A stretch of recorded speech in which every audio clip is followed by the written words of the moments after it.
तो चलिए, कल की क्लास में हम लोगों ने चर्चा किया था किस चीज के बारे में, कि कैसे हम लोग ब्रांचेज को बांटेंगे। आज की क्लास में हम लोगों को चर्चा करनी है मौलिक बल के बारे में। किसके बारे में? मौलिक बल। तो अगर चैप्टर नंबर 1 में क्लास 11th का, नो बकवास, सीधी सीधे पढ़ाई पे चलते हम लोग।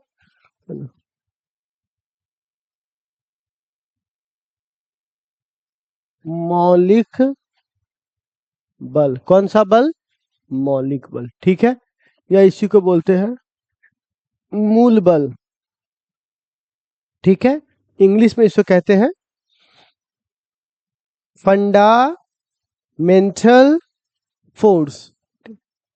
आप देखिए, ये फंडामेंटल फोर्स क्या होता है। देखिए, जो फोर्स इस दुनिया में सभी जगह पाया जाता है, उसको हम लोग क्या बोलते हैं? मौलिक बल। जैसे आप सुनते होंगे, वोट देना हमारा मौलिक अधिकार है। इसका क्या मतलब हुआ? कि जो अधिकार इस दुनिया में चोर को, उचक्का को, डाकू को, सबको प्राप्त है। ऐसा नहीं कोई चोर बन गया तो उसको वोट नहीं डाल सकता, सब डाल सकता है। अपराधी भी होगा भी वोट डालेगा। तो वोट डालना सबका अधिकार है, तो इसलिए उसको बोलते हैं मौलिक अधिकार। तो जो चीज सब जगह हो उसे क्या बोलेंगे? मौलिक, ठीक है ना। तो यहाँ पे बोला जाएगा कि हाँ, वह बल जो सभी जगह विद्यमान हो उसे क्या बोलेंगे बउआ? मौलिक बल। लिख लीजिए, तो लिखवाता हूँ। लिखिए, हेडिंग दीजिए सब लोग। जो ऑनलाइन में देख रहे हैं वो लोग भी एकदम जैसे क्लास में पढ़ते हो वैसे हेडिंग दो। हमारा वही फॉर्मेट है।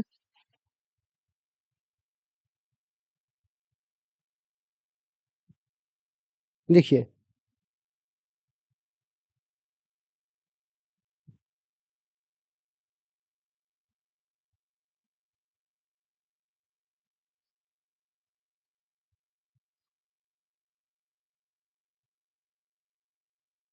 हम्म, तो लिखिएगा,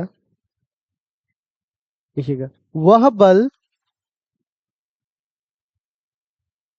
वह बल जो सभी जगह विद्यमान हो, वह बल जो सभी जगह विद्यमान हो उसे मौलिक बल कहते हैं। आप लोग कॉपी पर लिखिए, उसे मौलिक बल कहते हैं। कौन सा बल कहते हैं?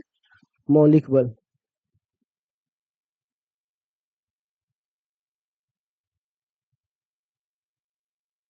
चलिए, हो गया। अब सवाल है मूल बल के प्रकार, ठीक है। तो मूल बल के हम लोग 4 प्रकार पढ़ते हैं। कौन से प्रकार पढ़ते हैं बुआ? 4। नाम सुन लीजिए पहले एक एक करके। मूल बल के 4 प्रकार कौन कौन से हैं? सबसे पहले को बोलते हैं गुरुत्वाकर्षण, ठीक है। गुरुत्वाकर्षण बल। कौन सा बल? गुरुत्वाकर्षण बल। इंग्लिश में कहते हैं इसको, इंग्लिश भी लिखवा देते हैं साथ ही साथ, ग्रेविटेशनल फोर्स। कौन सा फोर्स कहते हैं इसे? ग्रेविटेशनल फोर्स, ठीक। दूसरा आता है इसके बाद, जिसको बोलते हैं हम लोग वैद्युत चुंबकीय, वैद्युत चुंबकीय बल, जिसको बोलते हैं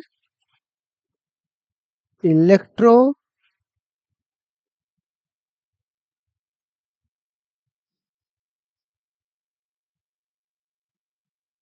इलेक्ट्रोमैग्नेटिक फोर्स। तीसरा प्रबल, प्रबल नाभिकीय बल, जिसको हिंदी में कहते हैं, सॉरी इंग्लिश में कहते हैं स्ट्रॉन्ग न्यूक्लियस फोर्स, ठीक है। और चौथे बल को हम लोग कहते हैं ध्रुवल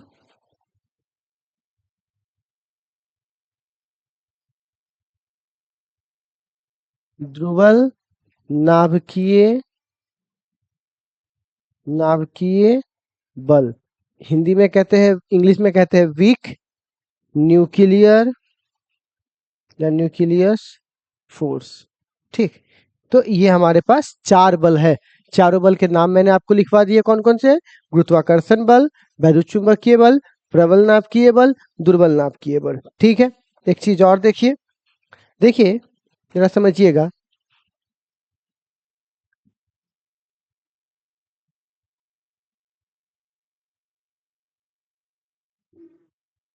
ठीक है। अब देखिए, ये एक सेब है, फिर सेब का पेड़ है, ये धरती है,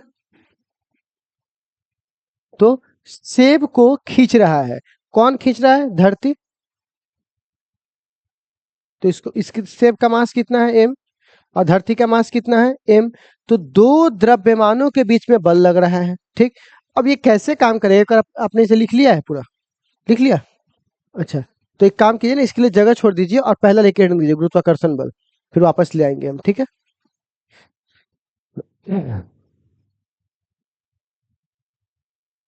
चलो, चलिए लिखिए तो, गुरुत्वाकर्षण बल। तो ये क्या होता है समझिएगा। तो यहाँ पर मैंने क्या बोला? ये धरती है, तो धरती का मास कितना है? m, और इसका मास कितना है? तो कितने द्रव्यमान है इसके पास? दो द्रव्यमान है,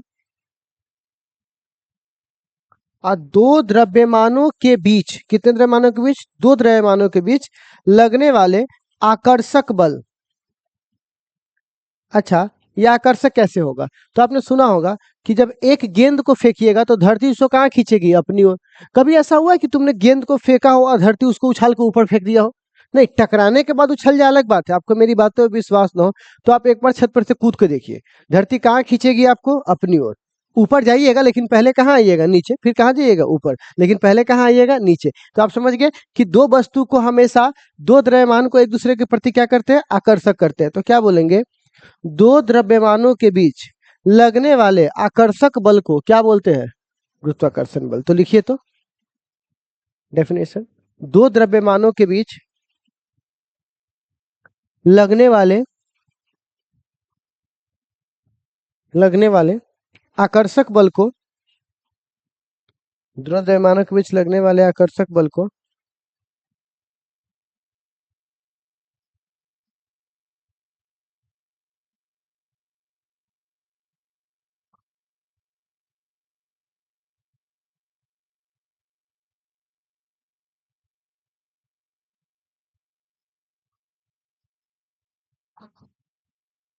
क्या बोले बुआ? दो द्रव्यमानों के बीच लगने वाले आकर्षक बल को क्या कहते हैं? गुरुत्वाकर्षण बल, ठीक है। अच्छा, अब सवाल है, हाँ इसको उतार लिए हैं, ठीक है। अच्छा, अब आगे बात करते हैं इलेक्ट्रोमैग्नेटिक। देखो, आपको पता है कि दुनिया में जो जो वस्तु है, मास है, ये हर मास बना हुआ है किससे? एटम से,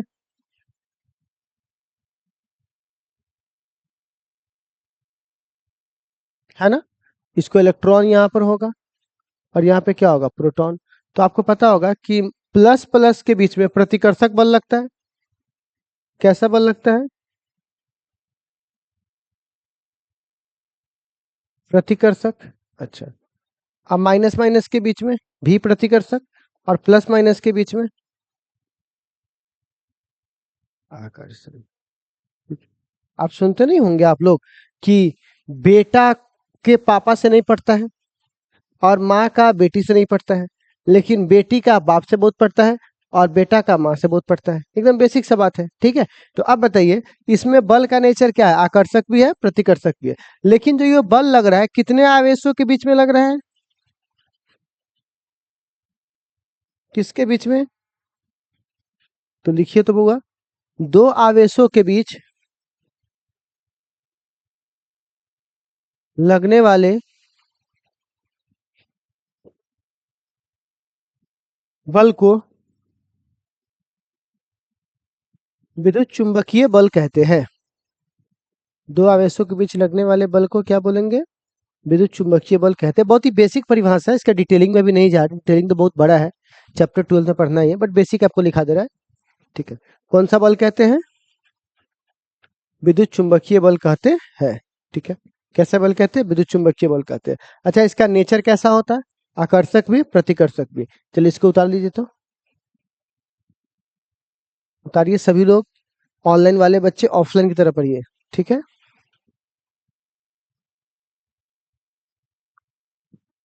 बस कुछ दिनों के बाद हम लोग लाइव मिलेंगे 12 बजे से अपने एप्लीकेशन पर हर दिन।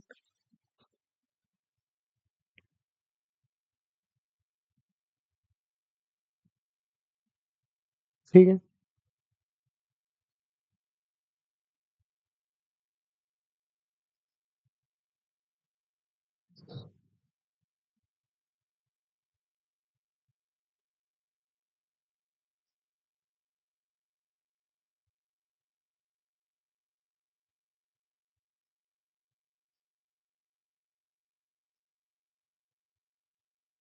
ओके, आगे बढ़े और बढ़े।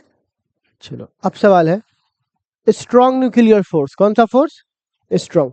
अब देखो एक बात बताओ, मास को छोटा किए, मास को जूम किए तो एटम मिला, परमाणु। अब परमाणु के नाभिक को इसको जूम करोगे तो ऐसे नाभिक मिलेगा। आप बताइए, नाभिक के अंदर प्रोटॉन भी होता है, न्यूट्रॉन भी होता है, प्रोटॉन भी होता है, न्यूट्रॉन भी होता है, प्रोटॉन भी होता है, न्यूट्रॉन भी होता है, प्रोटॉन भी होता है, न्यूट्रॉन भी होता है, प्रोटॉन भी होता है, न्यूट्रॉन भी होता है, प्रोटॉन भी होता है, न्यूट्रॉन भी होता है। अब सपोज करो इसके अंदर 6 गो प्रोटॉन है, तो आपको पता है ना कार्बन का एटॉमिक नंबर 6 होता है। परमाणु संख्या का मतलब क्या होता है कि उसके उसके अंदर क्या गो प्रोटॉन मौजूद है? 6।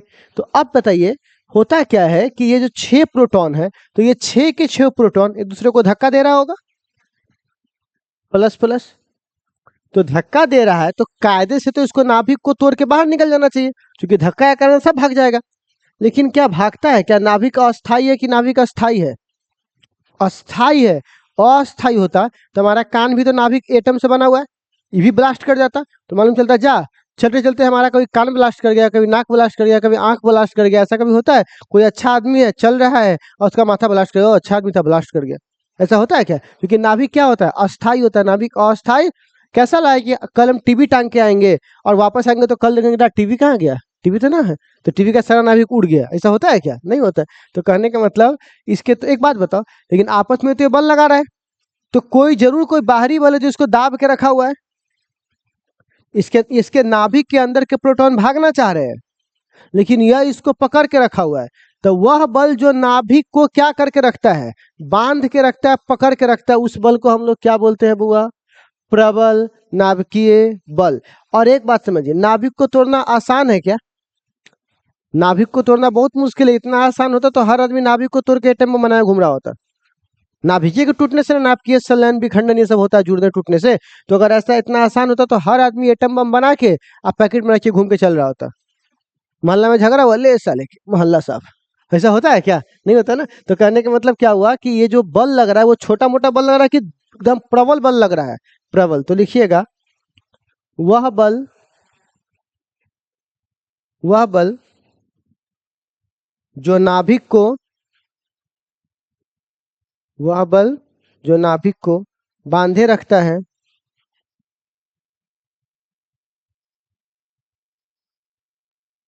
वह बल जो नाभिक को बांधे रखता है उसे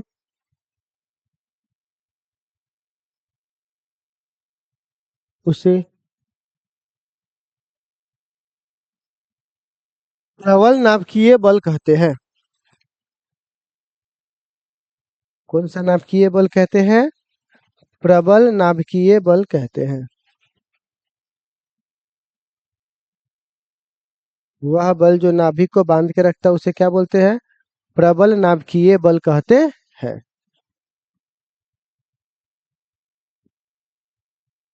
चलिए,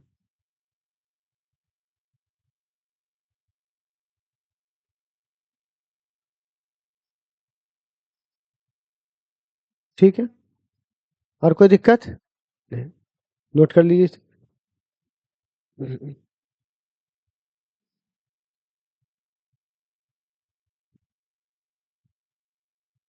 नोट कर लिए। देखिए, मास को, द्रव्यमान को जूम किए तो क्या आया? परमाणु। परमाणु को जूम किए तो क्या आया? नाभिक।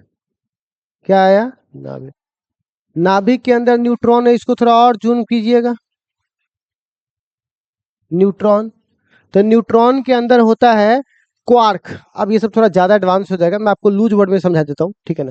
देखिए, अगर सपोज कीजिए कि 5 गो आदमी हमको इधर से पकड़ा, 5 गो आदमी इधर से पकड़ा हुआ है, ठीक है ना। तो मतलब ये रूम है, क्लासरूम है, ठीक है ना। इस क्लासरूम में हम अंदर 10 गो आदमी धक्का देने वाला है, तो बाहर से कोई आदमी उसको पकड़ के रखा हुआ है, तो गेट आराम से सह लेगा। अब मान के चलो इसमें 5,000 आदमी मिलकर धक्का दे, तो ये जो मजबूत गेट था कमजोर बन जाएगा कि नहीं बन जाएगा?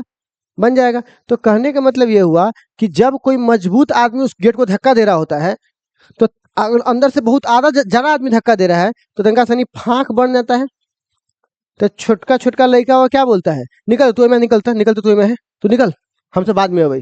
तो अब कहने का मतलब क्या होता है कि जब अंदर एटॉमिक नंबर ज्यादा हो जाता है, कम पर भी होता है, बट मैं भी ज्यादा वाला समझा रहा हूँ, कि अगर एटॉमिक नंबर क्या हो जाए, ज्यादा हो जाए, मतलब ज्यादा नंबर नंबर ऑफ प्रोटॉन आ जाए, तो इतना कस के धक्का धुक्की मारेगा कि जो पहले क्या था मजबूत, अब वो क्या बन जाएगा, कमजोर। और इसमें से क्या होगा, जो छोटे छोटे कण है, छोटे छोटे क्या कौन है, छोटे छोटे जो कण है, इलेक्ट्रॉनिक कण्स, वो कहाँ चले जाएंगे, बाहर चले जाएंगे। तो यहाँ पर छोटे कणों के बीच, छोटे कणों के, इलेक्ट्रॉनिक कणों के बीच लगने वाले बल को क्या बोलेंगे, दुर्बल नाभिकीय बल। तो लिखिएगा, दुर्बल नाभिकीय बल में छोटे छोटे इलेक्ट्रॉनिक, हिंदी में लिख लेना, छोटे इलेक्ट्रॉनिक कणों के बीच, कणों के बीच लगने वाले बल को,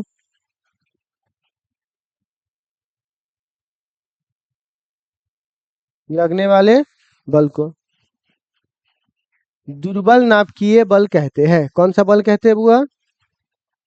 दुर्बल नाभिकीय बल कहते हैं।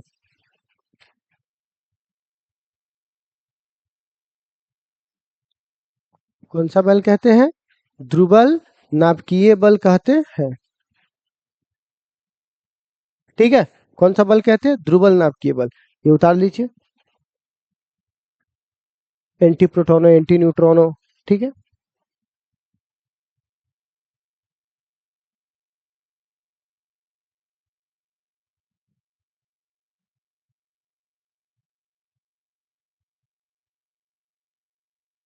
हो गया। अब देखिए, मूल बल 4 प्रकार के हैं हमारे पास। एक को क्या बोलते हैं? गुरुत्वाकर्षण। दुनिया में हर जगह मास है, जहां मास है वहां परमाणु, जहां परमाणु है वहां, और जहां नाभिक है, वहां ये भी आ जाएगा। तो ये दुनिया के हर जगह मास है, मतलब यहाँ पर हर जगह मास है, हर जगह मास है तो हर जगह, हर जगह परमाणु है तो हर जगह नाभिक, हर जगह नाभिक है तो हर जगह ये भी होगा। मतलब ये चारों बल दुनिया के हर जगह होगा कि नहीं होगा? तो जो दुनिया के हर जगह, उसे कौन सा बल कहते हैं हम लोग? मूल बल। तो आज के बाद हम लोग मूल बल का कॉन्सेप्ट समझ में आया, कैसे काम करेगा ये? चलिए ठीक है। मूल बल का कॉन्सेप्ट अगर समझ में आ गया है, तो हम लोग यहाँ पे अब बात करेंगे प्रकृति के नियम। किसके नियम? प्रकृति के नियम। तो प्रकृति के नियम में, प्रकृति के नियम में सबसे पहला जो चीज है उसको बोलते हैं संरक्षण। एक शब्द आता है, क्या होता है बुआ उसका मतलब? हिंदी, संरक्षण। आप कहिएगा सर ये संरक्षण क्या होता है? तो सुनिए, संरक्षण का मतलब एक तरह से समझो फिजिक्स में सुरक्षित। क्या होता है? सुरक्षित। आपने सुना होगा महाभारत, यदा यदा ही धर्म से च ग्लानि भवते भारत अभ्युत्थानम धर्मस्य तदात्मानं सृजाम्यहम्। तो जब अर्जुन कहते हैं कि हे भगवान, हे महाराज, हम अपने लोगों को मारकर जो राज्य प्राप्त होगा, उस राज्य का हम क्या करेंगे, हमको नहीं चाहिए वो राज्य। तो वो कहता है गलत, तुम किसी को ना मारते हो ना कोई मरता है, ना आत्मा जन्म लेती है ना आत्मा मरती है, वो संरक्षित है, सुरक्षित है। जितना पहले थी उतना बाद में भी रहेगी, मरता सिर्फ शरीर है। तो बताइए आत्मा क्या है हमारा? संरक्षण। तो कहने का मतलब प्रकृति के कुछ नियम है, जैसे सबसे पहले आता है द्रव्यमान के संरक्षण का सिद्धांत। इस नियम के अनुसार क्या होगा, जितना मास पहले होगा उतने मास बाद में होगा। आई मतलब इनिशियल, एफ मतलब फाइनल, प्रारंभिक और अंतिम। आप सोचिए, जब आप रिएक्शन बनाते हो तो ए प्लस बी का जो मास होता है रिएक्शन बनने के बाद C+D का भी सेम मास होना चाहिए। और अगर कुछ मास कमता है तो फिर E बराबर mc² एनर्जी। बट मैं भी बेसिक रूप में देखूँ, जितना मास इधर होता है उतने मास इधर होना चाहिए। तो मतलब शुरुआत में भी मास सेम था और अंतिम में भी मास क्या है, सेम है। तो इसी नियम को क्या बोलते हैं हम लोग, द्रव्यमान के संरक्षण का नियम। अच्छा, दूसरा आवेश के संरक्षण का नियम। आवेश के संरक्षण का नियम, तो इसमें क्या लिखोगे, जितना आवेश पहले था,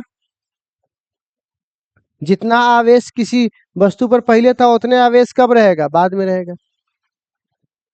ठीक है, जैसे आप, मैं ज़्यादा डिटेलिंग में नहीं जाऊंगा, अगर किसी वस्तु को रगड़ोगे तो इस पर से 10 को प्लस जाएगा तो इस पे 10 को माइनस आ जाएगा, 10 को माइनस यहाँ से निकलेगा, 10 को माइनस यहाँ पे जाएगा, तो ये प्लस हो जाएगा, ये माइनस हो जाएगा।